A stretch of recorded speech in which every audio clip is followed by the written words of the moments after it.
બિલીમોરામાં શાકભાજી ખરીદવા માટે એમ તો બે માર્કેટ જાણીતા છે, સરદાર માર્કેટ અને ખાડા માર્કેટ, જેમાં ખાડા માર્કેટમાં શાકભાજી વેચી જીવાદોરી ચલાવતા દુકાનદારોએ સ્વચ્છતાને પ્રભુતા માણી કાર્યક્રમો કરી જનજાગૃતિનો સંદેશ આપતી નગરપાલિકાની કામગીરીથી નાખુશ જોવા મળી. તો શું જણાવ્યું સ્થાનિક દુકાનદારોએ, તેને લઈને જોઈએ તેમના થકી.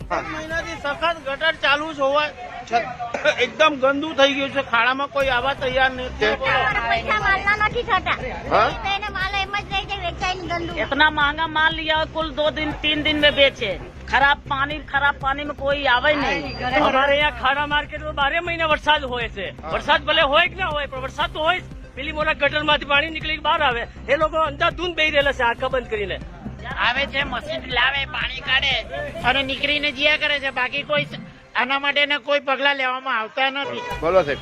પાણીની સમસ્યા બહુ ખરાબ છે, ગટરની બહુ પ્રોબ્લેમ છે, રોજના હેરાનગતિ બહુ થાય છે પબ્લિકને, અને આનું જેમ નિરાકરણ વધી જલ્દી આવે તેમ અમે લોકોને એવી અરજી છે અમારી. આ ખાડા માર્કેટમાં છે, આપણે રોજના યાની કે આપણે રોજના માલ લાવીએ, લેકિન માલ વેચાતો નથી. રોજના સવારે 4 વાગે ચાલુ, બપોરે ચાલુ, ગમે ત્યારે આ પાણી આવવાનું બંધ નથી થતા. આ લોકો આવે, નગરપાલિકા વાળા આવે, આ પાણીને ખાલી કરીને ગયા કરે, પાછા ચાલુ. રોજનું જ અમારે આજે 2 મહિનાથી. રસ કે 4 વાગે ચાલુ થઈ જાય, આખો દિવસ દુકાન વાળા કે બધા ગ્રાહક બી નહીં આવે. તો બદરુબેન, આજે ગટરનું પાણી આ ઉભરાય, એ લોકો આવે ત્યારે થોડોક વાર બંધ થઈ જાય. પણ આવે ક્યાંથી આટલું બધું? આ બધું પાણી આવે ક્યાંથી? ગટર લાઈન ફ્લોપ.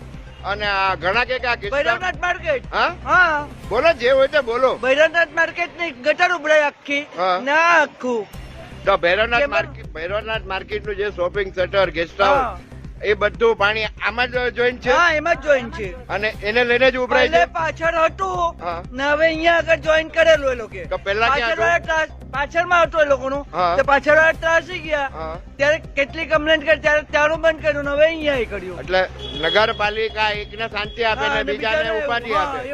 નગરપાલિકા યોગ્ય રીતે સ્થાનિક દુકાનદારોની પડતી સમસ્યાઓનું નિરાકરણ લાવશે તેવી લોક ચર્ચા પ્રવર્તી હતી.